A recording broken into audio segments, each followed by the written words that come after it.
and we have no idea what the other one's going to say next. So that'll be a hell of a time, right? So, hey, me, Absolutely. welcome to the show. Thank you for having me. Yeah, no, I looked at you. It was just like, I've never had you on the show before. I gotta fix that before I go off into the next phase of the show. So Absolutely. yeah. So I don't know if you know what my next phase is. I'm going to actually officially take this show on the road in August. I'm going to be a permanent traveling gypsy for like the foreseeable future. Why not? Exactly. So I don't know about you. So the pandemic gave me a really interesting conclusion. We're only here. It reminded me we're only here for a very short time. So I've been very fortunate in that I've met some really cool people during the pandemic all over Canada and the United States. And actually, if I'm being very frank, the world. Maybe I'll add you to the list when it's all said and done. Maybe you'll say to me, yeah, come and visit England. It's cold, but I'm not going to complain about the weather because you're in Canada. That's right.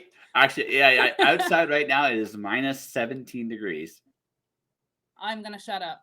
Yeah. But we're British, so complaining about the weather is in our nature. It's what we do. If we're not complaining that it's too cold, we're complaining it's too hot. If we're not complaining that, then we're complaining because someone has made us a crap cup of tea. Okay. That is what we do. That's fine. This is how this chat is going to go. I am the second coldest part of Canada during the winter times, which is Calgary, Alberta, Canada, which is Alberta. The coldest is a place called Winnipeg, Manitoba. So we get to when at our coldest, it's minus like 40, minus 45. I know wow. Winnipeg it goes to minus 60 sometimes. Yeah, that's a no. Very that's a no for the Brits. Yeah. There's not enough alcohol. I'll tell you what. We had a funny one. It snowed yesterday in parts of England, and in the northern parts and the high hills, it was probably about 5 inches. And I kept saying to my work colleagues, "This is nothing compared to what the Canadians have got to deal with, surely." And I'm not kidding. We had probably about a couple of inches, and schools shut. Literally, schools shut. Like, no, everything needs to close. I'm like, come on, grow a pair. So here's there's worse places or worse weather. So here's the thing. It depends on which part of Canada you're in, right? So just west, but okay, I know Canada's a really big freaking country. So 1,000 kilometers west of me is Vancouver. Vancouver is much like England. It gets a little bit of snow. It's done for the day. It's just done. It's just done. And Vancouver. See, I've always gotten the impression, based on Terry Pratchett novels and a few other British things I've read, that it rains. I'm going to tell you a bit of interesting news about Terry Pratchett in a minute. Oh, cool. I'll finish my story. Then you can tell me. So he basically gave me the impression that England rains twice a year, January to June, and then July to December. Pretty much. So that was the impression I got. So if I would recommend somewhere in Canada you would feel kind of at home, I think it would be Vancouver, because Vancouver has the same weather, so you have something to complain about that you're familiar with. Right? It's got familiarity. We have our Vancouver might be the. I'm sorry, people who live in Vancouver or that are born there, but some of you guys are a little weird. So I mean, it has its characters, and so it right, and and has an odd contentment. Well, I don't know how the Brits view their government. I imagine it's very similar to the Americans, more so than the Canadians, right? But right, it's the impression I get. It's like your leaders are as useless as theirs, and when they get together, there's not enough alcohol in the world to make the feeling of dread in your stomach go away. But it's like, no, they're gonna fuck this up. So, yeah. So do I got that nailed down? Do I got that nailed down pretty good? You did. Yeah, you got that nailed. I think in the last year we probably went. I don't know. We lost count of how many prime ministers we went through last year, because they're just it's like a revolving door in a Downing Street. Just like, oh no, I'm done. Yes, you carry on with the shit show now. So far, touch wood, the new guy's doing all right. I'm not going to go left or right wing here. So well, no, yeah. Okay. The only thing I will say is, politically speaking, I would call myself a modern. I probably, if I'm very honest, lean slightly more right than left. Although I do have some left stuff I definitely lean left on. But when it comes to the left-right scale, I'm an atheist. I just realized that they're both going to lie to me. They just fuck me in different ways. That's the only difference. Like right. Yeah. Right. One prefers razor blades. The other one prefers like weird, kinky, even kinkier shit. And just like, yeah. But either way, they're going to fuck me. So since neither of them are trustworthy, I view them as practically the same. And that's my take on it. Yeah. Right. You just gotta hope to go, right, you're all shit, you're all useless, you're all lying to get into Parliament. But let's just see what you come up with and see if you do actually do anything decent. But don't hold your hopes. I'm past that point. I don't even think they're going to be decent. This is what I've realized, and this is part of the reason I'm doing what I'm doing now. I can't control that. There's no. The reality of the situation is, until we all say enough, that shit's going to go down. The cesspool's going to go down. And I think I don't think that's just Britain. I think that's the United States. It's Canada. I think that's all of them. This is just my opinion, folks. But I'm bashing every party because, to be perfectly frank, I don't think there's a damn bit of accountability, integrity in one of them. And until I see otherwise, I just assume you're all the same. In which case, you're not going to make it away the difference. And maybe that's cynical, but that's what I've seen. Absolutely. Can you still see me at the moment? Sorry. I see you just fine. Cool. I'm just having to message my husband upstairs because our parrot is making an absolute shit show of a noise. And just in case you can hear any shouting, that is the bird screaming about life. I mean, your 4 and 5 letter words are slightly different than ours, but some of you say some of the same things too. So if we hear that, folks, that's just her husband going. Yes. Yeah, so if you need me to translate English or British, buddy. Oh my God, sorry. Can you shut the bird up, please? Yeah. No worries. Besides that, though. Right. The bird is going to get silenced in a second. So there we go. No, it's all good. You know, there's a parrot. There's a parrot in the other room, and he's telling everybody about life.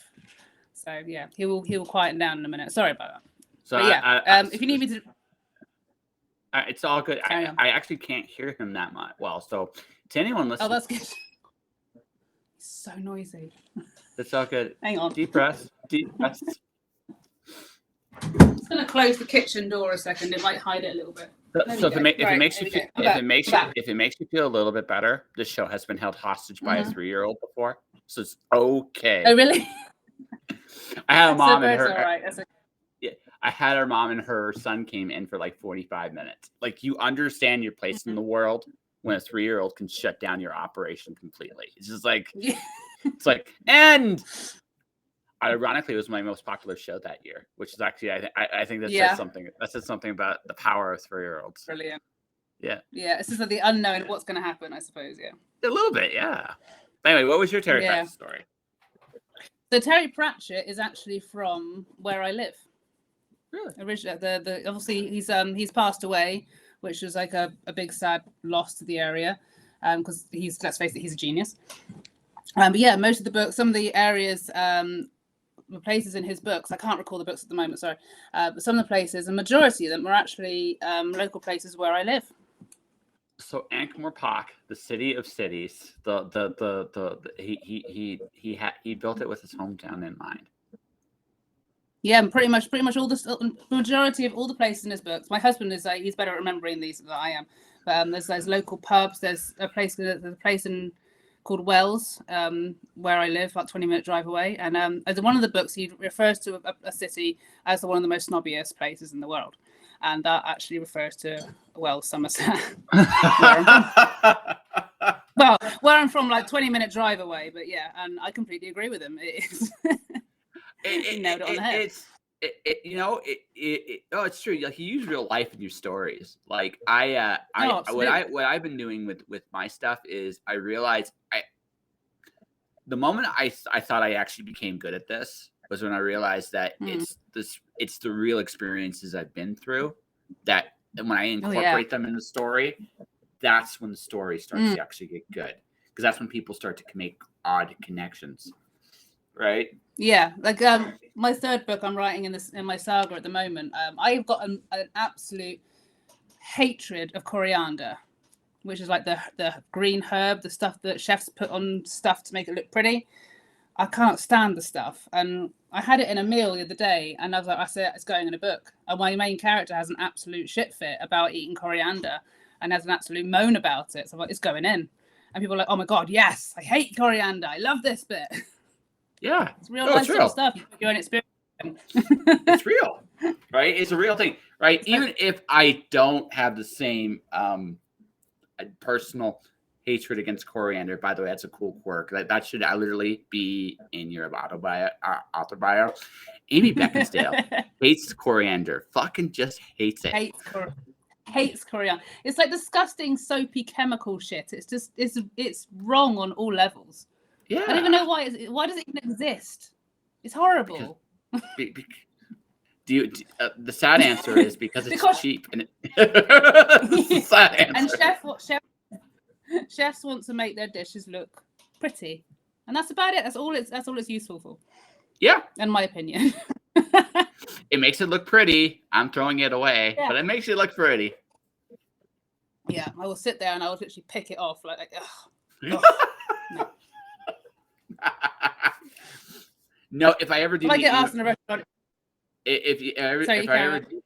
I'm sorry. I'm just a little bit of an asshole. I'm sorry about this. I would order something. You're gonna put coriander. Just watch you do that.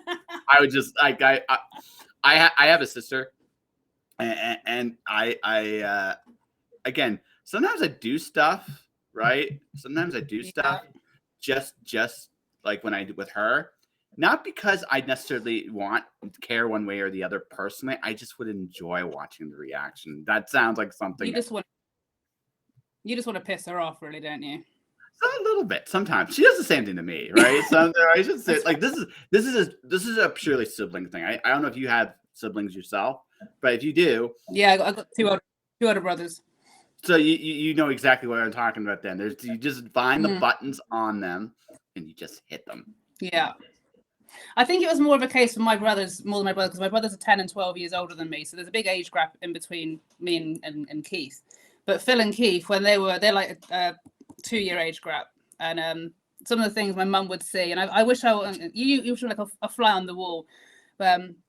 My brother Keith, he used to have, all three of us, we used to be white, blonde, curly hair, and it's all darkened down as we got older. Keith had beautiful golden locks. And Mum comes home one day and looks in the bin in the kitchen and sees all these beautiful blonde locks in the bin. She's like, oh my God, what's happened? What's happened? And Keith comes in, no hair. And there's Phil behind him with a pair of scissors, like, gave Keith a haircut. And she's like, oh my God, my beautiful boy, your beautiful hair. Yeah. Like, I mean, what does a parent do in that situation? Like, honestly, it's like, I got to punish you, but it's like, again, you understand your powerlessness as a parent when you look at what your kids just do to each other. It's like, well, I mean, it'll grow back, I think, and then turn dark later. It's like maybe he probably grow brown first? He didn't grow back. The blonde didn't come back. The blonde curls didn't ever return. They never returned.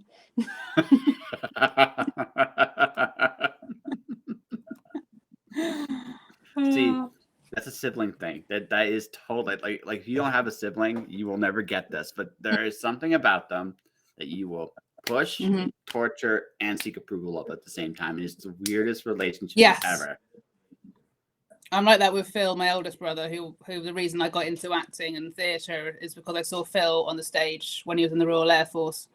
He joined the drama group, and as a little sister, looking up to my brother and like, oh wow, look what Phil's doing. I'm like, I want to do that. So then I joined sort of theatre groups and did performing arts stuff, and then I stepped away from it. I found the love of writing and realised I don't want to be on the stage being told what to do. I want to be the one telling people what to do. So you want to be the boss? Like a natural born director. Yeah, pretty much. So you want to be not that my characters not that my characters behave themselves. They still do what the hell they want when I'm writing. I have a set plan out, and I want to write, and I'm going to do this to them, and I go, hang on a second, what the hell is happening? They're taking over, and all of a sudden there's a completely different story in front of me. I'm like, how did that happen? Because so it's an old joke. How do you make God laugh? Tell him your plans. That's how you make God laugh. That's how you do it. Like, you have this good idea, you know it's gonna work, it's gonna be wonderful, and then life goes, just throw, nah. No. No. I mean, but I think that's. To be honest with you, I think maybe this is just the brain damage of being alive for 40 years. But if it went absolutely perfect at this point, I wouldn't know what to do with myself. No, I'm we're the same age actually, because I just turned 41 last week, so I think we're at the same sort of stage in life where we just go on, fuck it. Yeah, whatever's gonna happen, it's gonna happen. Because you realize, well, what you realize is that you have very little. I think it doesn't matter who you are in life. I think you just come to this realization that you don't really got much to say about what happens here. There's no we like I literally, again, this is all like post-pandemic lessons. There are really no rules in life, right? Most people will just do what they damn well please, no matter what. Yeah. Right. I don't necessarily think that's entirely a bad thing. I think we got to be true to who we are, and I think that's a very important thing. But it does come with some interesting little consequences here and there throughout, right? So what I realized is that the world was never going to work perfectly. So I'm no longer worried about the world working perfectly. What I'm worried about now instead is, can I accomplish kind of what I want to accomplish when it's all said and done? Most of the time, it's yes. That's it. That is what I have learned in this life. What I've learned in this life, that is one of about 3 things I know for sure. And I'm worried that it's going to go down to 2, 1, and 0 by the time I get to like 50 and 60. But, you know. Yeah, I get you. So let's set the goals out. Attempt to give them a shot now, because eventually it's going to be too late, isn't it? So you got to try these things in life. If you want to write a book. If you want to do something, if you want to go and, I don't know, do a bungee jump, no thank you, but go and do it. No, exactly. What's to happen tomorrow? Well, exactly. Sorry, Karen. That's right. No, you keep going. Yeah, I'll go. We're so polite. So last few months, me and my husband have had we've had some real realistic things, like realistic sort of home truths, and just proper shit happen. And it has put us into perspective that you got to do things for now, or do things for today, because you don't know what's around the corner. You don't know what's going to happen tomorrow. No, you don't. Like you have to assume that, like, you can't take for granted what's today, like what is today. Like it's what you. So you must make the most of it how you can, when you can. I've learned this basically. I learned this a long time ago, but my personal apocalypse, I call it, like during that time is when I came face to face with my mortality. I lost some teeth for those experiences, but I came out of it with I came out of it with an understanding that life is short, and everything I've done since in my life has been about the time I have. Good, bad, or indifferent. That's just how I see things. Yeah, I get you. I get that. Yeah, absolutely. So I gotta ask this: you got a parrot? Do you got kids? Oh no. No. We got me and my husband Gary. We actually decided a while ago, quite a few years ago now, actually, that it wasn't something that we wanted to do.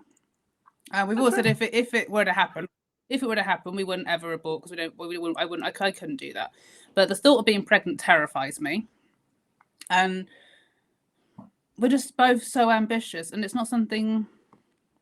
It's just not something that we want. It's not something that's not on the cards for us, But we've always said that when we get older, if we feel like we want to, we thought, you know what, I think now we're ready. We're both so ambitious in doing things and like writing and stuff, and my husband's doing music and things, that we'd actually adopt somebody who needs a home. That's fair. We'd actually find someone like, yeah, we do that. But yeah, the parrot pretty much is a full-time child, though. Yeah. So you could say they need a lot of attention, a lot of love. Yeah, he is like a little son, you could say. A little son. And he's cool.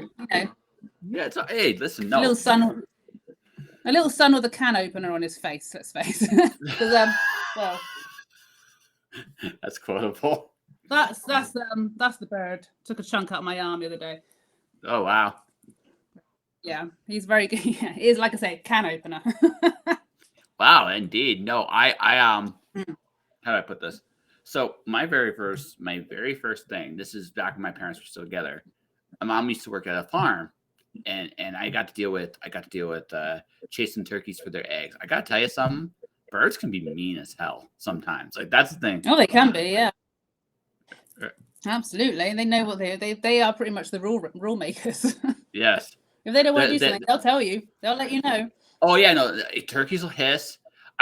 So I don't know if this is true with parrot. I'm asking this is from like a parrot standpoint. I'm sure the beak is probably the hardest thing on them, but I imagine their feathers are pretty strong too. Yeah, I mean they're fragile. They're definitely fragile feathers and that, but yeah, they're quite beastly. I've had him on my shoulder, on my arm, and he's taken off, and he has slapped me in the face with the wing, and it does sting. Give it that. It's like bang. But yeah, the talons are quite lethal as well. I mean, we've got like little lines on our hands where he's been sat on our hands, and they need like cutting. Like, oh yeah, you need a manicure. But yeah, he's a toughie. He flies into windows when he loses control, and he's fine. He looks at you and goes, sorry. He flies into the window, looks up at you and goes, sorry, and he just apologizes for crashing. Sorry, crash. He's definitely a talker. Yeah, he's a talker. He's an African grey, so they're the most talkative parrots of the lot. And yes, he does swear like a trooper as well. Yeah, I kind of feel like probably when it first started happening, you felt really bad, and then after a while, you just accepted the reality. It's like, we have potty mouths. There we go. The parrot's going to have potty mouth. I wonder where he got that from. Yeah, that's right. Right. Now, when he starts coming out with his own swearing, that's maybe when you worry a little bit, right? It's like oh, he's put shit and fuck together. He went, oh, shit, fuck. And I was like, oh, wait, how did you know to put those together? Very proud, well done, but very, very proud, frightened, but proud. It's like, yeah, I did a wonderful job, and then you get, and then and I do believe in God, but if there is a God who's going, what the hell did you do to my parrot? And you're like, I don't know. I created this beautiful creature, and look what you've done. Yeah. But yeah, he'll pick up anything. He says, "Hey Siri," and my phone answers him. He talks to our Sky TV. We've got a Sky TV glass. I'm not sure if you guys get Sky over there, but it's one of these voice command ones. And you go, "Hey Sky," and the bird now says, "Hey Sky," and you come home from work and the TV's on. You're like, this is why we can't have an Alexa, because we'll have. He asked for walnuts. He'll go, walnut. If we have an Alexa, we are going to get bombarded with so many packets of fucking walnuts. Well, here's the worst part. If he knows what he's doing, he knows that he figures this out, right? Yeah. You'll have like, I don't know what your equivalent. Do you have like Uber over there? Yeah. So you have like an Uber Eats guy coming and delivering him walnuts all the time, and you'll be like, probably. Then I mean, and then you're gonna get so there's another British author I know over there. His name is Warren Ellis, and okay. So he the movie Red with Bruce Willis and Helen Mirren and stuff. Oh, I love that movie. Oh, it's based on one of his comics. The comic is actually nastier than the movie. Oh, wow. The movies are more lighthearted, right? More lighthearted than the comic is. All right, it has a little bit of the same humor, but mostly the comic is a nasty piece of work, and the movie is a semi-nasty piece of work. It's got a little bit of a heart to it. Anyways, all of which to say, so the first time Brad went to the movie thing, he's like, I bought my daughter a pony, right? And you might be in the same boat. He was like, I bought my daughter a pony, and all the damn thing does is eat. Please go see the movie so I can afford to feed this pony for my daughter who doesn't go anywhere near it, right? Right. So I think it's the best story he's ever told, to be perfectly honest. It sounds something like real. Please go see my movie so I can feed right. But I could just see it now. Like you'll be like, you'll be coming in, there'll be like these Uber Eat with these bills. You're like, ah, shit. Okay, people, please buy my books. Like all of you. This bird is starving me from house and home. He's ordering so many walnuts. I can't. Yeah, exactly. See, there's a little story there you got right there. So yeah, you can't have an Alexa. You can't have an Alexa. You can't have AI. No. I you know what? I've never actually played with it. I'm not sure I'm ever going to play with it. There's just, again, this is a little bit of a man talking to clouds, the kind of thing here, right? It's just like, I'm like, do I really need a computer to talk to me in my own home? Like that's what it really comes down to, right? And I'm like, nah, I don't really need to have a computer talk at me and swear at me and tell me I should buy something on sale at this wonderful place. Like every once in a while, like you talk on Windows, you get these ads for things. Like, why the fuck are you sending me commercials? I'm too old for this shit. Yeah. I was scrolling on Facebook the other day, and just because my husband bought me some Air Jordans for my birthday, which were fabulous, by the way, the next few days I just got adverts for these hideous heeled trainer boots. I'm like, why do I keep seeing heeled trainer boots all over my feed? I'm like, fuck off, I don't want to see these. And I kept like hiding it, deleting it, show less of this, but they're still bloody on my feed all the time. It's really annoying. It's like everything's sort of listening all the time, sort of thing. It's really frustrating. Yeah, no, it's anyway, just like, rant over. no, it's okay. It's funny because I do marketing stuff for authors and stuff as kind of like, I make little video packages for them, telling them their stories and stuff like that. So part of me likes the idea of commercials, but I also hate the idea of commercials. It's like I have a love-hate relationship. I like knowing there's. I think here's the thing. I don't necessarily want to be informed when a product is out there, but when I'm looking for something, that's when I really want commercials, because commercials will tell me what's out there, right? But I don't want. I think it's the one. No, I think it's the adverts that you want to see. It's the ones you're like, why would I even want to look at that? I don't want to look at that. No, I will say this. My favorite commercials, and this is going to sound like really weird, but the reason why I like them is because they have nothing to do with their products, are microbrew beers. They know how to fucking have fun. Like you look at the caps and shit like that. They're having fun. They know exactly. They know. I don't think we get those ones over here. Oh wow. Okay. And this one you'll get. Get insurance commercials. Okay. Because they know they're. Oh my god. Yeah.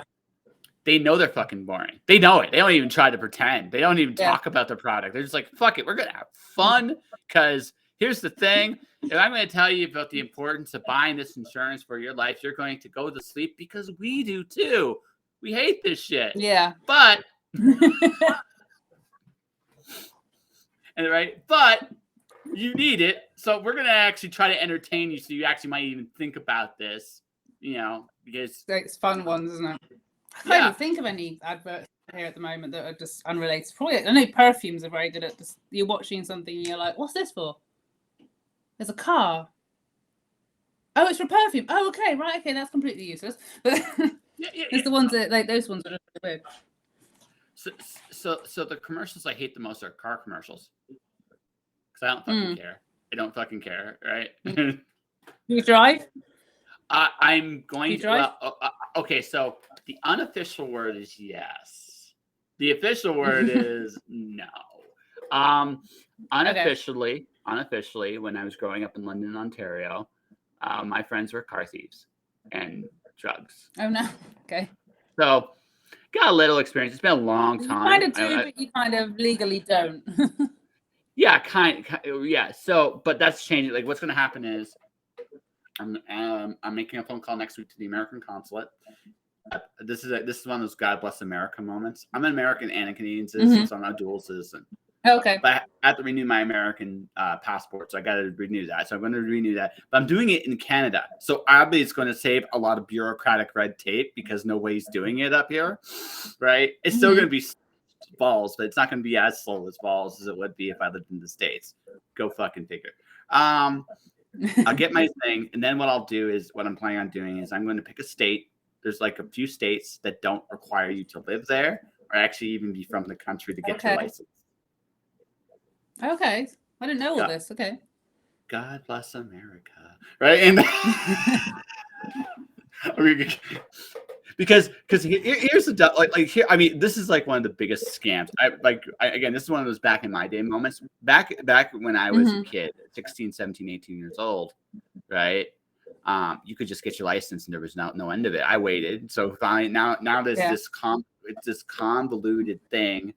So speaking of insurance, so they can hit you multiple times throughout. Right?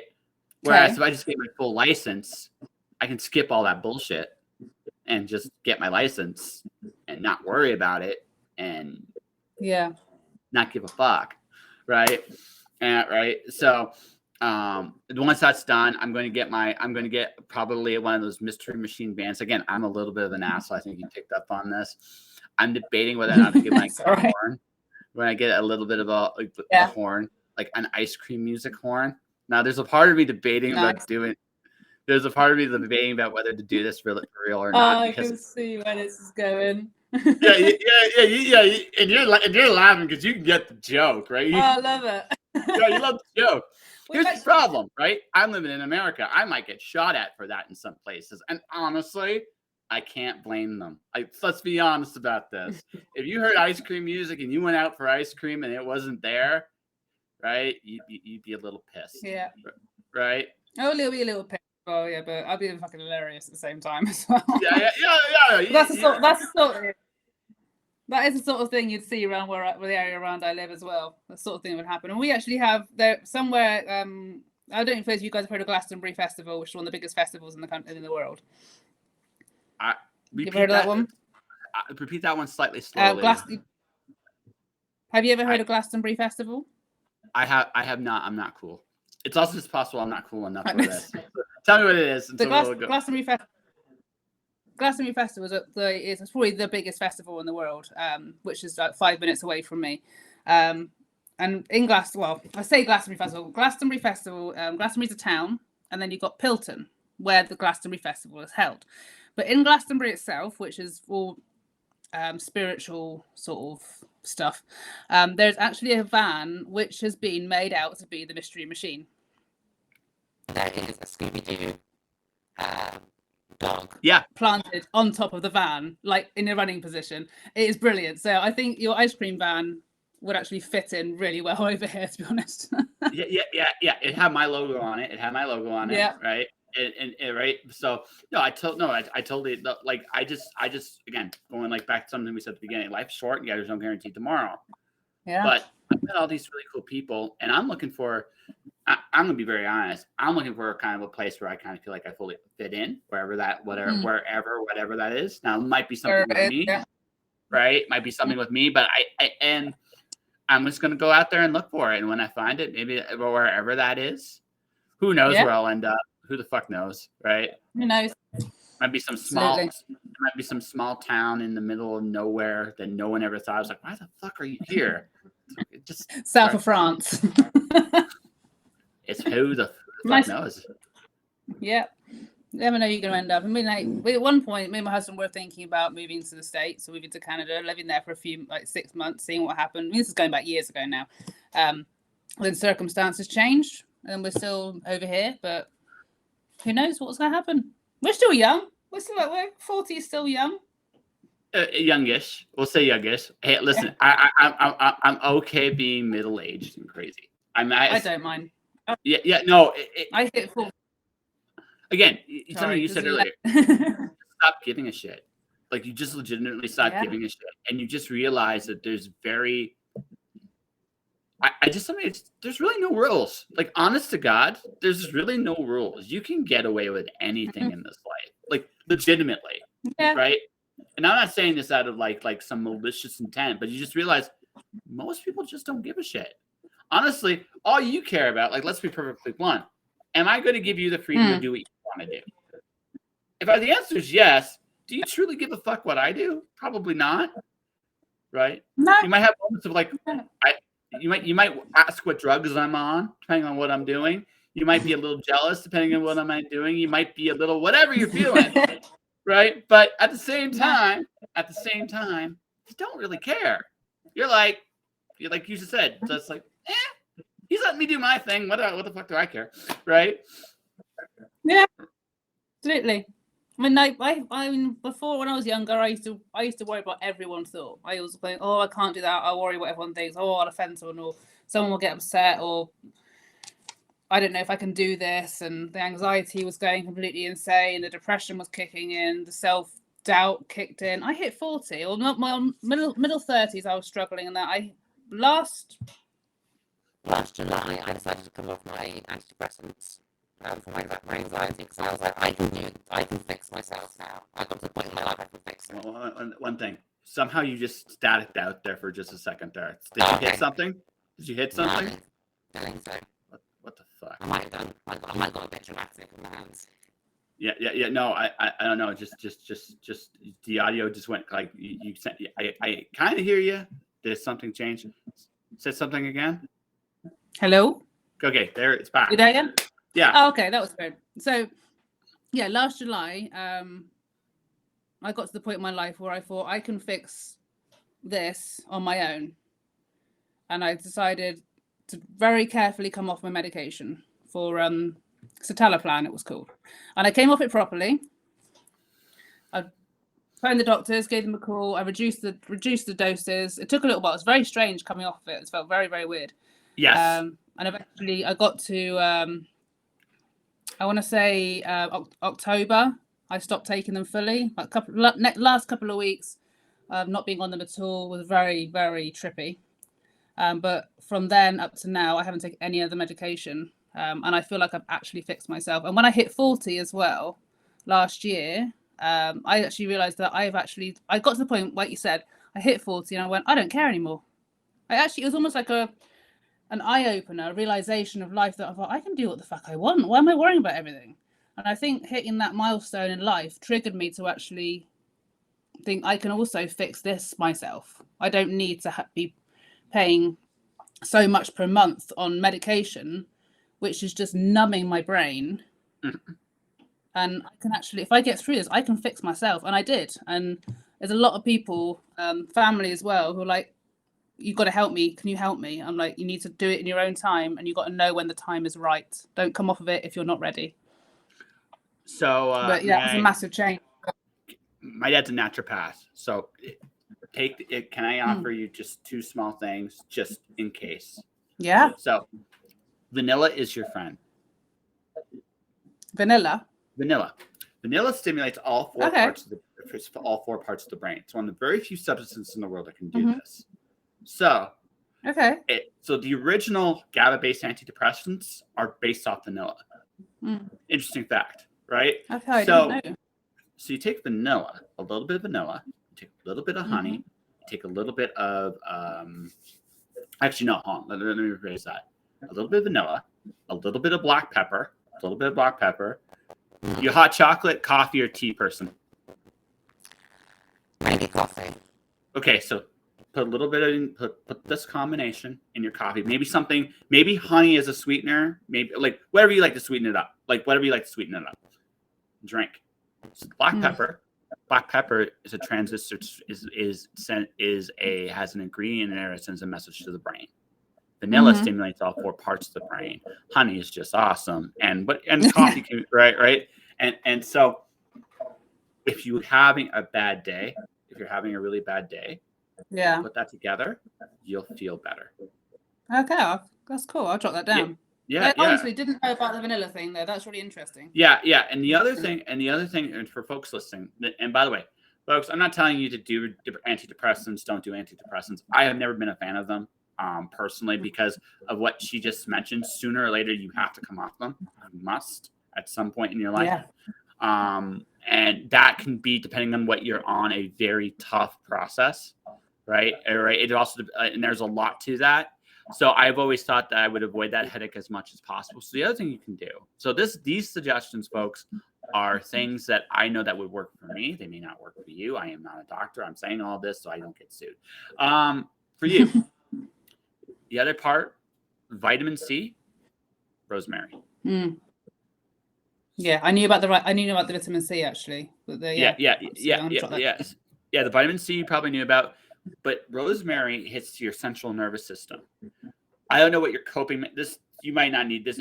Like depression can be a bunch of different things, but if you had a coping mechanism issue, right? If you take vitamin C and rosemary over a period of time, you actually strengthen your ability to be resilient and cope. Wow. Yeah. That's really it takes cool. time. It's not like it's not an immediate cure. Like it takes a few years in your system, but over time your resiliency just goes way the fuck up. And right, so now you'll still be swearing up like, why the fuck am I going through this shit? But I mean, it won't hit you as hard in terms of I can't do anything about it. You shrug, you keep going, right? A little easier. Yeah. So those are just a couple. Cool. Again, do what you want. I'm not a doctor, but those are just things considering that you're trying to do this on your own. Those are physical things you can do to help with your body's chemistry. The mental thing is you have to make peace with yourself. That's the thing. Like you have to come to a point in this life where you realize that the things you dislike about yourself are also, they lead to great things about you. And they're as much a part of you as, so in my late 20s, when I was going through my personal apocalypse, at points in that story, I was the villain. There's no doubt about it. I was doing some stupid shit. But ironically, when I was through that, I hated myself less. It's like being honest about who I am and who I'm not. That honesty, that clarity made it so I didn't hate myself. I like the things that I was afraid of, not so scared. I don't know if that was that way with you. It was just like that epiphany of, I like the person I see in the mirror. You know what? Yeah. Right. You sort of found yourself. You find yourself again. You're like, oh yeah, there I am. Yeah. Where did I go? You kind of lost yourself for a bit, but you find yourself again. You're like, oh, there's the person I was 20 years ago or 30 years ago for me plus or something like that. But yeah. Yeah, older, wiser. Yeah, it's that realization of like realizing that you've been through like some shit. You've been through a really real tough sort of like however many years. And then when you figure out the reasons, the triggers of what happened. I mean, I think I found a big trigger like a couple of years ago actually from a school holiday, which I've only posted once on Facebook. I'm never going to post about it again. But I was severely bullied on this holiday, and that's where my depression triggered from. And I spoke about because it just started when mum said that holiday in Austria. I'm like, don't talk about the holiday in Austria. And that's when I realized that is what triggered my state of depression and anxiety and self-doubt. And I posted about it on Facebook, telling everyone this is the reason I think why I had problems. And everyone were like, wow, shit, Ames, I didn't know you. I'm so sorry you went through that. I'm like, I'm at peace with it now. I've posted it socially online so everyone can see it, so I can actually let it go. Yeah. And now when I did, I started finding life better. I started again, like you said, finding yourself again. So again, I kind of want to give you a hug right now, kind of. No. No. I kind of want to give you a hug right now. I don't know you very well, so I'm going to couch this very, very. It sounds to me. If I'm wrong, by the way, correct me. Just correct me on this if I am wrong. It sounds to me. It sounds to me. So these top teeth are fake. And the reason I bring this up, is there's a feeling about being bullied. There's this feeling that I kind of went through so the night I realized I had to let go of. So I went through a very hard time. I survived, but my teeth were it wasn't drugs. It was just a very, very, very interesting trial in my life. And when I came out of it, I survived, which I'm grateful for. But my teeth were damaged. And for a while, I was okay with that because when it first happened, I survived. And I'm grateful for the survival. And this is kind of like a reminder that I survived a very tough moment in my life. Yeah.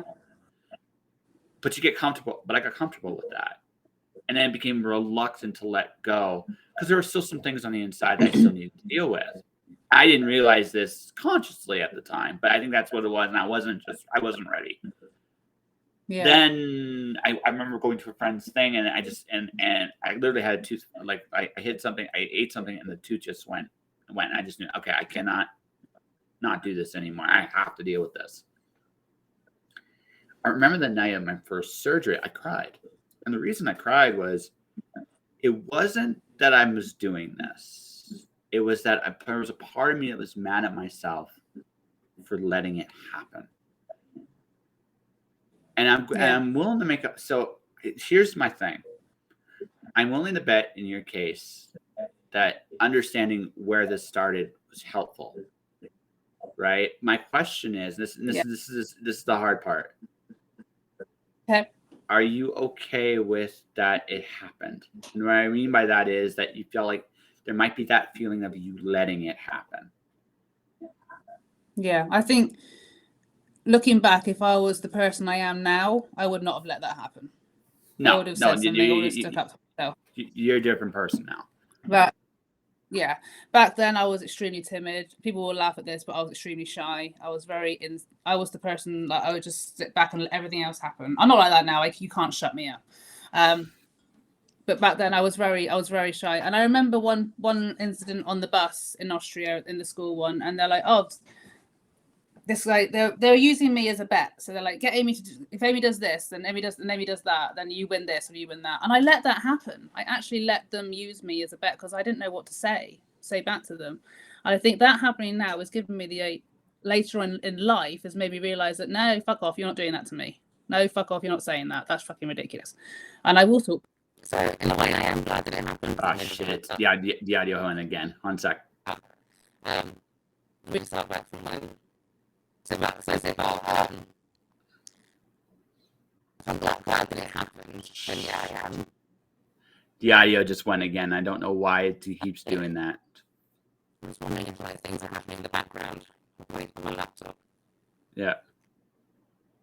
And I just turn, I've got Messenger on silent. But there's a group chat going mental, so let me just quit that a second. No worries. Just in case it is that. Nope, Yeah, there's the birdie. Hi, birdie. Is that right? I just turned it off, so hopefully. I'm going to ask you to repeat that because whatever happened in the group chat, I think it was the group chat because the moment you closed it. Yeah, it could be. Because I've got notifications turned off, but it's all the author lot going. Yeah, no, authors talk. I love them to bits though. So yes, they used me. I was the person that they used to be the subject for the dares they were doing. So like if Amy, for example, if you kiss Amy on the cheeks 4 times, if she says no, you got to give her a watch. And then so I let it happen. So I didn't take the guy's watch. It's just really pathetic, stupid child shit. And I think if, like I said, if I was the person I am now, then I wouldn't have let it happen. But because I was shy and timid, I didn't want to say boo to a goose, then I did let it happen. But if I was me now, going back, I would have said something. But then I am grateful for what happened because it's made me a stronger person, even though it took me so many fucking years to realize. So yeah. So no, it's all good. I always thought that's the hardest part of accepting is that it happened. Yeah. Not the repercussions, not like everything else. It's all you're okay with everything you went through since, but it's that moment where you let it happen that makes you madness. And then that's the part I found. Yeah. Once I accepted that, I found that it was. I wouldn't say all my demons were gone, but a lot of them went. Like once I had that moment of truth, and and it was funny. And once I did that, I was able to handle like again. I'm generally happy with who I am. I'm not perfect, Lord knows. I'm not perfect, but I mean, nobody is. Nobody is. No. But I think when you get to our age and the clouds are starting to talk, and you're saying, "Shut up, clouds," right? You come to the realization that what a lot of this journey is about in this life is learning to like the person you see in the mirror. And once you learn how to do that, giving yourself the possibility that you can be you, whoever you want to be. And the sooner you figure that shit out, the sooner good things can happen to you. Yeah. I completely agree. Really do. I think we're on the same wavelength, you and me, I think. We've both been through tormenting times and challenging times. And we blossomed into the absolute fruitcakes that we are now. Hey, fruitcakes as in madhouses. Listen, I've come to. Do you know what? Here's the other. I think the big thought I had. Being normal is fucking crazy. I literally like I realized something very important on this is I don't know if you've seen my Facebook at all last little bit, but I tend to do like motivational stuff every day, like a little bit of motivational stuff every day. So I had someone like fighting me on a bunch of these little things. I'm saying, you can't do this, you can't do that. It's like, but I have done this and I have done that. That's right? Getting offended by stuff. Because everyone's offended in life at the moment. It annoys me. Oh, you can't do that. I'm offended. Oh, go away. Life's too short to do, my boy, brother. Well, see, I think like I realized two things, like wanting a normal life, wanting a normal whatever normal fucking is. I don't want it. I think the most normal thing about all of us, and I think this is the only thing that makes absolute sense. You want to do what you're gonna do. I want to do what I'm gonna do. I'm not gonna try to hurt anybody doing it, and I just want the peace to be able to go about my day. That's all most of us want. That's really, when you get right down to it, that's what all most of us want. What I realize is that for whatever reason, the way this world's built and designed, you have to fight for this shit. And I think right, you have to. And I think quote unquote normal people lack that. This is the thing. I think what normalcy does is it cloaks your self-awareness, right? It cloaks that self-awareness of who you can be. And so why would I want to be normal? Because if I'm normal, that means I'm not aware of who I am and what I'm doing. Like this is about finding your self-awareness. And I'm like, and I've seen like the generations before me, all right, and where they're at now, and I'm like, wow, you were more brainwashed than I was. What the fuck, right? All right, they did a number on. Yeah, I actually know. First time you said that, I've actually realized now you've just said that. Actually, yeah. Completely. Yeah, you just again, it's a self-awareness thing. We see our generation is not likely to retire. Right? The odds we have to no. Like we've come to this realization. So we know that I don't know what they call it over there, but the American dream is horseshit. We know it. Like deep down, our generation knows it.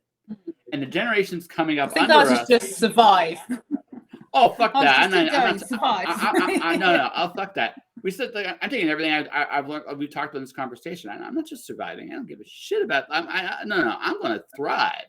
I'm just not going to do it in the way that that normal, whatever that is, wants. Because again, if I'm not going to retire, why be normal?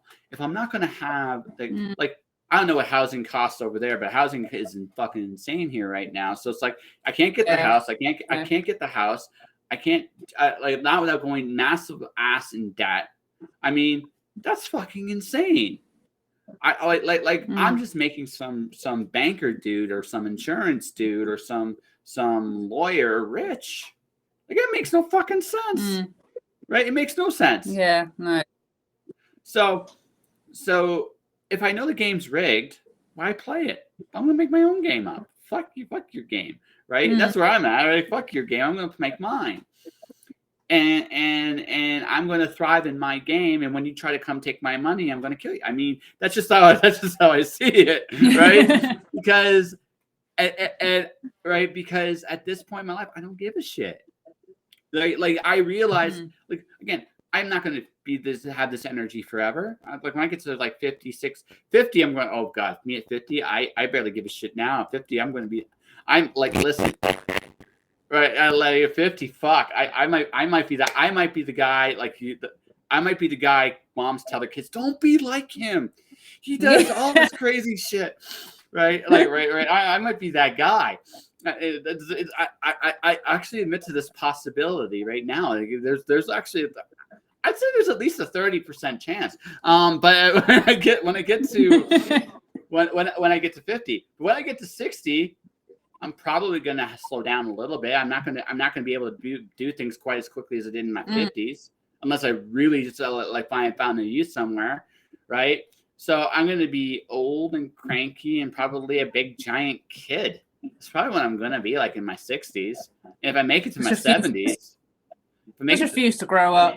Refuse to grow up and just have a laugh. Just enjoy the ride.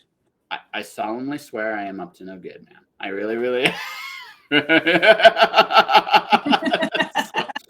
so that's the thing. Like I realize this now. Like this is me now. I just have come to this realization that that I barely give a shit. I don't have to play by the rules, and I can do whatever I want in this life. So I'm so 1, 2, 3. So why would I? And again, why would I want to be normal and give that up? That's fucking insane. I mean, have I gone to the supermarket in my pajamas? Yeah. Cool. Have I walked down the high street just in dressing gowns and slippers? Yeah. Just to go and grab something from the shops? I don't care what I'm wearing. My husband's like, oh my God, Ames. I'm like, no, don't care. I'm doing it. So yeah, why not? I realize bungee jumping is your thing. I've made some promises about skydiving when I'm 80. I'm going to do every crazy little thing I can. I'm probably going to be chasing women at various ages, half and up, right? Probably at this point in my life, I don't care, right? Because I realize it doesn't matter what people think, what the world thinks. It doesn't matter. What matters at the end of the day, folks, is can you look in the mirror and like what you see? The rest of it doesn't matter, because the rest of the world, that's the thing, like the world has no morality. Like I said something earlier, I don't know a single politician with integrity or accountability or any, right? So we don't live in an honest system. If we don't live in an honest system, why the fuck should I care what it thinks? True. Right? So true. Yeah, right? Yeah. Right? So I've hit that point. So like I said, that's why at 50, if you hear reports, right? If you hear reports, I probably won't deny it. I might not legally say it and like where I'm recorded, but I probably won't deny it either. Is that you? Is that your BBC News channel in the UK? Yes. UK news channels. It's so proud. So proud. Like that. Oh my God. But that's it. That like I realize this. I don't care how I'm remembered. I realize what freedom really looks like. This is what freedom looks like. Freedom looks like this. I don't care how I'm remembered. I don't care what it looks like at the end. I don't care what it looks like right now. I don't care what it looks like tomorrow. I'm here now doing my thing I love, and I'm going to make the best possible thing happen. The rest does not matter. And I realized that's freedom. Because if I don't care what anybody else thinks, I'm not going to worry about what groups I fit in, what clubs I belong into. I don't give a shit about any of that crap. Oh, I put that ages ago. What club I fit in, or should I be in this group, or that style of person, or this style of person, or no, done with that nonsense now. I'll just do me. Yeah, exactly. Like that's just it. I like I said, the pandemic's made me bolder. and it went the like there's like 10% of people that are still wearing masks, still scarred, still like, and that's part. 80% Yeah. have got 80% of the population has an equilibrium that will go back to whatever normal is, whatever that looks like. And then there's people like me who get bolder. So Yeah, I think there's a lot of us actually who've hit that new level of what we were talking about as well. I think I've seen a lot of people who've done that. yeah, no, it's just. Sorry. Oh, sorry. I was going to say around where I live as well, and like friends on social media and things. There's a lot of people who've just gone, yeah, I'm going to do it. I'm going to do that thing I keep talking about. I'm doing it. I'm like, yeah, okay, well done. Yeah, why not? Do it. Have great stories to tell people, because those are the best. Don't worry about don't worry about what other people think, and don't worry about and lastly, and this is the big lesson. I came back to Calgary too because I had some little bit of business stuff to take care of, and now it's about me heading off to the next chapter of my life, and for me, one of the reasons why is I came back here. I just realized that, you know what, don't wait for people, because everybody's like, hey, I'm trying to get my shit together. That's lovely, and I'm not saying that you shouldn't, but you only got so much time, right? And you can't wait for people, and that's it might seem harsh, but the truth is, right? There isn't a normal. There is a comfortable, and I'm not in this life to be comfortable forever. When I get comfortable, I'll be dead. Rest of the time, I'm just going to do me. Does that make sense? Exactly. Yeah. Do you? Yeah, that is so true. Absolutely. I think I've amused you. No, you're right. It's actually a life lesson actually as well. Life lesson, and learning like about the home remedies as well, which I had no idea actually existed. Which I will be jotting down in a minute. Yeah, no. When we get off the air, I'll do it. I'll do them again. That way you don't have to think about them so very much. No, right. But I'll give it to you before we go off the air, and yeah. Or not before we go off there. When we're off the air, I got a pen right here, and I'm like looking around like ever so slightly. I was like, where are my many notepads that I know are in this house? Because I have many notebooks, being a writer. And just make sure that I have many notebooks, but there are no notebooks near me. What is wrong? It's like it's all good. Something's errored. When we get off the air, I'll tell you. But yes, folks, what I just mentioned here, again, I'm not a doctor, but it doesn't hurt you to try. Oh, not a doctor. That's on the end of a program somewhere. Not a doctor. And I can't think what it's from. But not a doctor. Oh, what is it? Oh, that's gonna piss me off the rest of the evening now. I'm sorry. You planted the seed, and I'm like, oh, what's it from? So when we go off, it's gone. So when we go off the air, it's gonna hit you. It's like, that's what that was. Oh, God damn it! No, it was. I'm gonna Google it. End credits. Not a doctor. Yeah. Yes. So before we. No, I can't. I'm trying. So I was like. So before we disappear, we probably should talk about your books at some point. Okay. Oh shit! Yeah. Oh yeah, that. Yeah, those things. So the cool thing.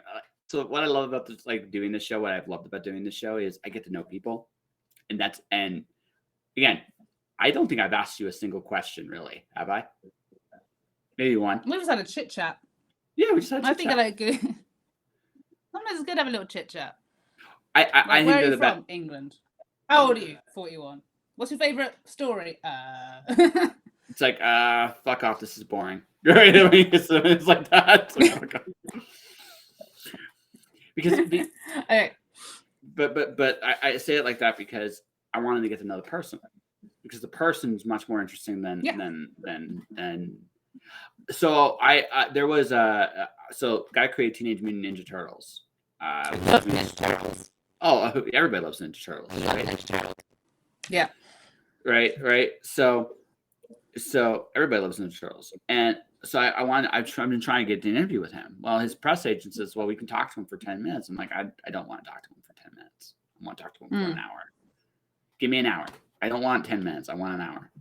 Because after an hour, you get to know the person, right? Yeah. 10 minutes, I can ask her stupid questions. What do you think about this? Tell us about your wonderful little project right now. Well, I can do that, and then that's it. We're done. And it's like, well, fuck, that's nothing, right? Yeah. I hate those interviews. I really do, and I hate those. And most people hate giving them. Most of them, people hate giving those interviews because, again, you're not saying anything. Who wants that? Here, we've talked about overcoming bullying, depression, bullshitting about Terry Pratchett, bullshitting about like being how fucking crazy we both are, and right, like the ice cream truck thing, which is now has to happen. Yeah, has to happen. Okay, if there's bullet holes in my band, don't ask questions. That's all I'm gonna say. If we ever meet in person, just don't ask those questions. I'll tell you, right? Because I said my biggest fear came true. Even my dad told me, it's like, if you do that in some place in the States, you're gonna get shot at. It's like, yeah, I know. Yeah.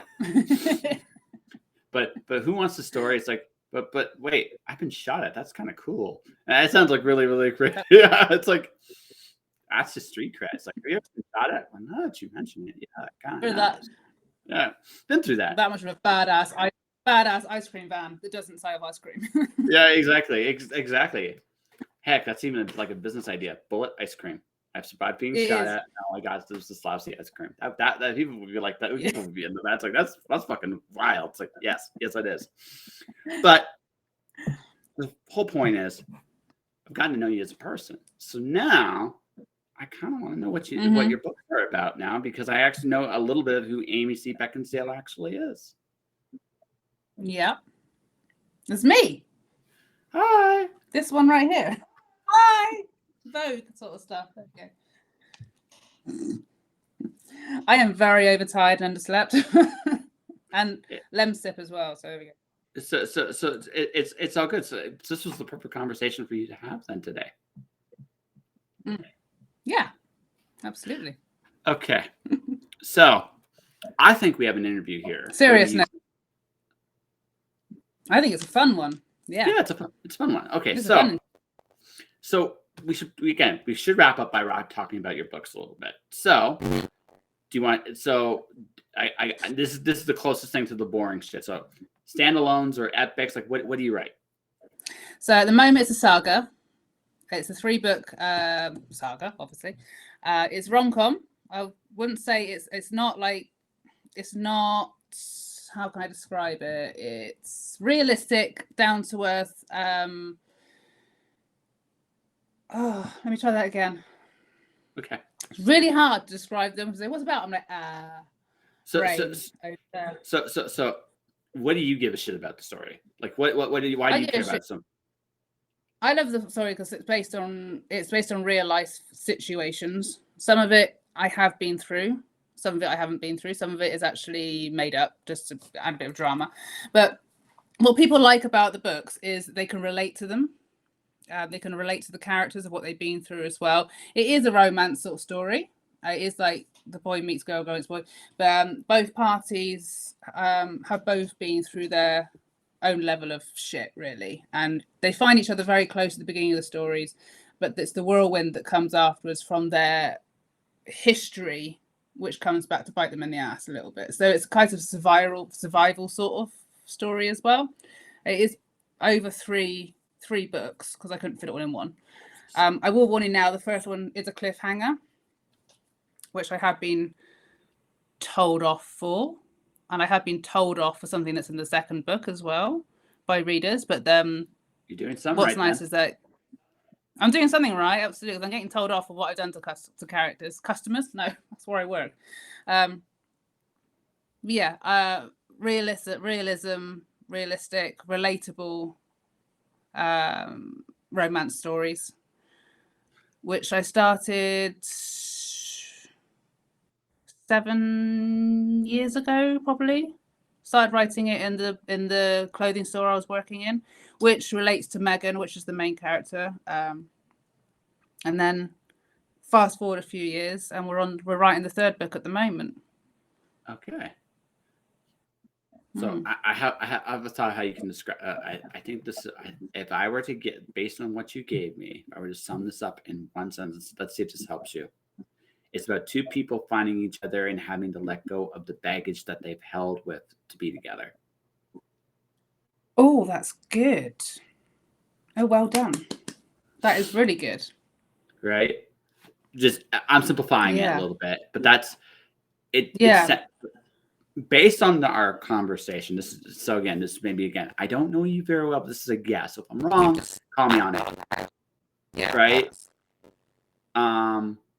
Here's my guess is this. This is my guess.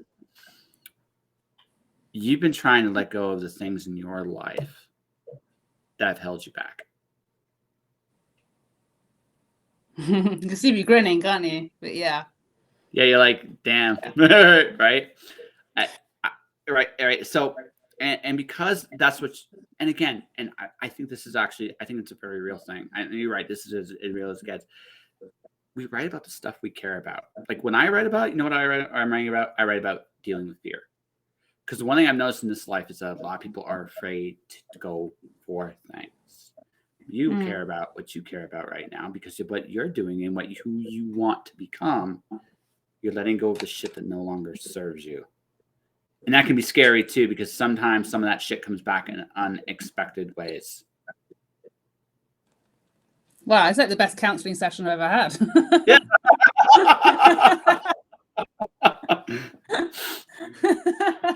It's like years of like being on tablets and trying to cope, and like one like hour and 10 minutes conversation. I'm like, oh my God, I'm fixed. This won't again, clarity. I with clarity, you know what you have to do. Now, whether you do it or you don't, I like when we leave this conversation, I hope we're still friends. I always still talk to you from time to time, but you're going to make your own decisions. But that's where it sounds like you're at in your life. Ergo, when you're like when we write our stories, like our fiction, we're still writing about ourselves. I'm dealing with overcoming fear and accepting who I am as a person. And the fact that, so my fear, and this is just me being honest, my fear is I've chosen to chase my dreams. I'm trying to turn my creativity into an honest living, and I'm nearly there. But what I've noticed going down this path is I'm largely by myself. At least I've been largely by myself. Now, some of that is me. And some of the things I've had to unlearn has been good. But there's a little part of me, and I'm just being very honest about this, that's afraid that I'm going to be doing my thing on my own, right? And at this point in my life, I would like to find somebody. And that's where I'm at. I'm being very honest about it. So guess what I'm going to be writing about? Letting go of those fears, going out to the unknown. Because that's where I am in my life, right? You're doing the same thing. Right? Is that right? It's just you figured that shit out. Now you're like, okay, what garbage in my past do I not need anymore, and how do I light a fire to it? Right? Yeah, pretty much, absolutely, yeah. Yeah, right. Yeah. So and just because I said it doesn't mean your problems are magically solved. It just means you're if right, all I'm saying is on this is if this gives you clarity, awesome. That's right. Yeah. Just that right. That's if you got that from this, then you don't really need me to tell you what to do. You're gonna do it, and you're gonna kick some ass doing it, right? Yeah, I think sometimes talking to someone who like ourselves, who neither of us knew each other's past beforehand, hearing it from an outsider's having an outsider's perspective and hearing what you've been through, sometimes that's better than actually going to a loved one or a family member, because they can say, well, hang on a minute, no, whoa, shut up a second, I've triggered it, if I found the issue, and that can actually be more healthier than actually chatting to someone who knows your past inside out. Yeah, because so if I have helped you even a little bit, thank you. You're like, well, thanks for coming on my show. No problem, right? No problem. Thank you. Yeah. But I say it like that just because that's where you're at. So your story is going to be there. And when you move past it, when your cycle's done, you'll find something else you really care about. And you're going to write about that too. Yeah. And for bylines, ladies and gentlemen, this is what I've learned. We write about ourselves. So we find the thing we truly give a shit about in a story. That's the thing that everyone's going to relate to. Yeah.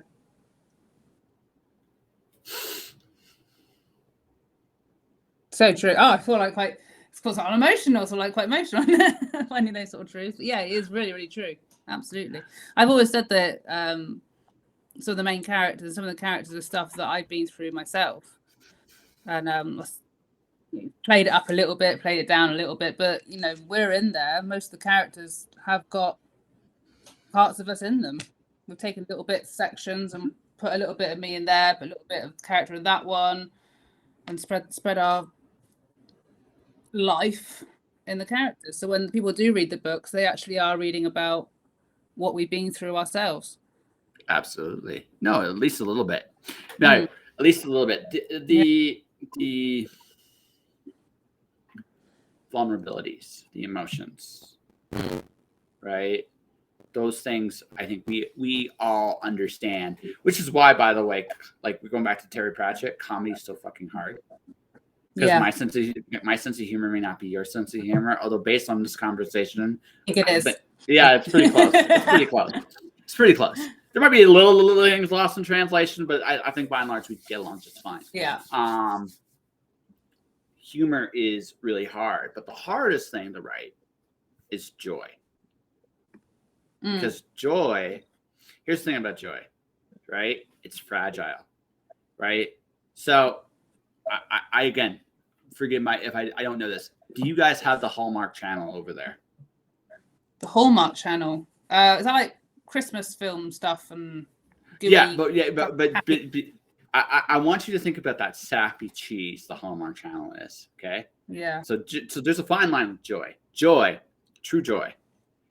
Really happy almost feels like you're crying because you're so happy, which is a weird moment, but it's like that pure moment of just I can be happy in this moment. And it's a wonderful feeling, right? But if you go too far when you write it, it becomes Hallmark. It becomes like that cheesy like okay, it's like listening to a love song, right? If you're in love with somebody and you really love it, and like that, those love lyrics hit you in a way like nothing else ever does. Like you get it, you actually freaking get it. But the rest of the time, it's cheesy. Too cheesy, too corny. Yeah, exactly. Yeah, no, you're like fuck that shit. Like why the hell is this shit so popular? And then when you're in love, it's like oh I get it. Oh my god, I know this cheese. And then you have that moment, like the existential crisis, like oh, there's a little cheese in us all. But but that's why joy is so hard. Humor is hard because it's subjective, right? So, but everybody understands angst and pain and struggle because everybody has angst and pains and struggle. So, Miss Amy, whatever you're doing, whatever is going to happen to you next. I hope it wonderfully works out for you. That's actually what, like I said, there's one of the three things I know for sure. Things do eventually work out. Never in a way we imagine. Never in the fucking way we imagine it, but they right, but they do. So my best. I hope what I said today was helpful. I hope I just hope you kick all kinds of ass. And by the way, congratulations for making decisions yourself to take better care of you. That takes a lot of courage. That takes a lot of courage in of itself. Yeah. I hope there's like the chat on that part might have helped other people who are listening, who are thinking about beginning to take that next step and actually using that sort of encouragement that they're not alone, and there's millions and millions and millions of people who will suffer differently with mental health, and it is a massive thing in this world, and I don't think it's spoken about enough. And I think people have got to know that there is always someone who's going through it at the same time, and there's an abundance of support out there which they can call upon. Yeah. I don't think we have time for a full discussion on why I think that's the way the case, but for me, I think what it comes down to is one of the things I realized about mental health. It's a real thing, but how do you quantify it? right? That I think that's the real issue, right? You're depressed. That's undeniable. But how do you measure that? How do you quantify that? How do you like if I have a physical injury, my arm's broken. You have an easy way to quantify that. My heart is broken, which is maybe not new. I mean, it's not quite the same thing as depression, but let's say that you can't really see it, and because you can't really see it, or there's no real way to measure it, right? All right, it's a very tricky line because genuine pain is real and people see it, but well, okay, how do I put this? Genuine pain is real. But how do you, again, measuring ADD, how do you measure, like, okay, this dude is just like, he just can't function normally just for whatever reason, versus this dude just fucking gets distracted by every goddamn motherfucking thing on the planet. Like, there's a difference, right? Yeah. But how do you measure that? I don't. Like I think the biggest thing about mental, I think the next step for mental health, honestly, because there's a again, we don't have time for a full discussion about this, but I think the next step for mental health is there has to be a way to quantify it, because if there is no way to quantify it, there's a really fine line between somebody legitimately suffering and somebody that just doesn't want to be responsible for their own actions. And there's right. There's a line. And because that line's not clear, it's really difficult. And sometimes I think people that are suffering mental health get hit by that blurriness. Does that make sense what I'm saying there? Yeah, no, yeah, absolutely. Yeah. I know exactly what you mean. Yeah. Yeah. So that's the only thing I'm going to say about that. But to everybody out listening to this, if you are suffering through whatever mental health you are legitimately suffering through, you're not alone. Go seek somebody, whether it's a guy with a big ass mouth like myself, somebody like a preacher, somebody like a psychologist, somebody like a therapist, whoever works for you to help you work through your stuff. Go seek that. I'm not as big an advocate of drugs as some people are, as of them, but the medication helps you. Medication helps you. However you do it, get healthy. I think that's a good way to wrap up, don't you think? I think that's a really good way of wrapping up. Yeah. Okay, so we gotta promote something here. So what was your last? So do you have a book release coming up, or what was your last book release? You pick. Last book release was Patrick and Daisy. It's a novella, part of a series actually with a load of other authors called the Rightly Swept series. It's on Amazon. It's not very long. It's like you can probably read it in like an afternoon with a cup of tea or a coffee or something stronger. So you can get that one. That's actually got something stronger. Actually, that's actually got two characters from the One Night Forever saga, because there's some spin-off books coming. So you've got the main saga, and then you've got some spin-off books which have got the side characters in. So that has Patrick, Daisy Adams, and it's about how they found each other. So go and find that on Amazon, and then you'll find everything else on there as well. Hold on a second here. You disappeared there. I'm trying to find your. I'm trying to find your sounds. Your sounds doing that thing again. I don't know what the fuck's going on there. 1 second here. It'll come back. It'll come back in a second. 1 second. Come on. We're trying to wrap the interview up, folks. Come on. I'm trying to look up your. While we're doing that, I'm actually. Hey, I found you. Wow, that was. I found you really fast too. You must be pretty famous and stuff. Let's see here. So I got One Night Until Forever. Okay, you're back. Are you back? I'm back. Okay. Oh, hi. So do that again. I am so sorry. Can you please do that again? So the last book that came out at the end of February is Patrick and Daisy. It's part of a collection with other authors called the Rightly Swept series, and it's all based around dating apps. All the stories in the series are based around dating apps. It's like the theme, and it's about how my two side characters from One Night Forever found each other. So look, there I am. That was quick. Yeah. So yeah, check that one out. It's like an afternoon read with a cup of tea, coffee, or something stronger, should you wish. So yeah, check it out, and then you'll find all the other books there as well.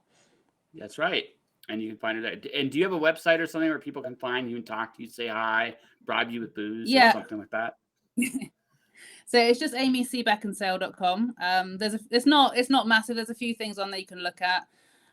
You can also find me on Instagram or TikTok. Again, Amy C. Beckinsale by the same oones.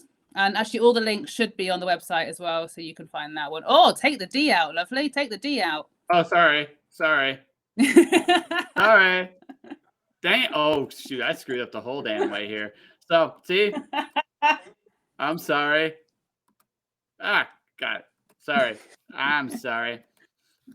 That's they gave me okay. an award for this, Amy. They gave me an award for this. Beckinsale. There we go. There we go.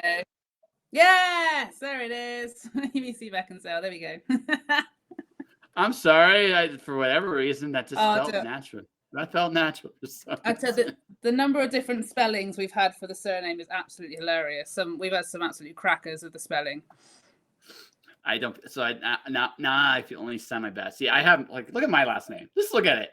So I should get this right. This is the one thing I say, Josh, you have one job, just one job. But anyway, one job, yeah. So, ladies and gentlemen, go check Amy out. Go to her website first. Check her out. Pick a starter series. As you can tell, she is a wonderful human being. Right? And it's probably. I can't say I've read them yet, so I can't really say this, but I'm going to say probably a very good author as well. So, beyond all that, folks, I'm going to wrap this up. Probably. Beyond all that. I'm gonna wrap this up saying I do advertising services. I do videos, audios, words, and pictures about your projects and yourselves. I try to bring out the best story about who you are. This is how you do it. This is my website. Go definitely check that out. And this was an odd week, folks, as I had to move one thing because I had a pitch meeting for a comic book I pitched. I actually to a publisher or to a story. So I had to move a podcast over. And then the other two podcasts just had nothing but problems. So it just was like, this was the only one that came out and worked actually relatively perfectly. So ladies and gentlemen, I want to thank Amy for coming on. Next week, Monday, I have a special show. Rodney Fike is back. He's not alone. It's going to be a Hasm special. So we're going to talk football, comics, and Lord only knows. Anyways, folks, not American football, not the UK football. So American football, not the UK football, because UK football. I know what UK football is. It's actually the real football. Really, to be honest with you, to be perfectly honest with you, I like American football, but let's be honest, the one that's actually involving a foot in the ball is yours. I have to give it to you. I have to give it where it goes. So for everybody watching, everybody listening, thank you for watching. Thank you for listening. Stay inspired. Keep shining in the dark, and I'll see you guys Monday.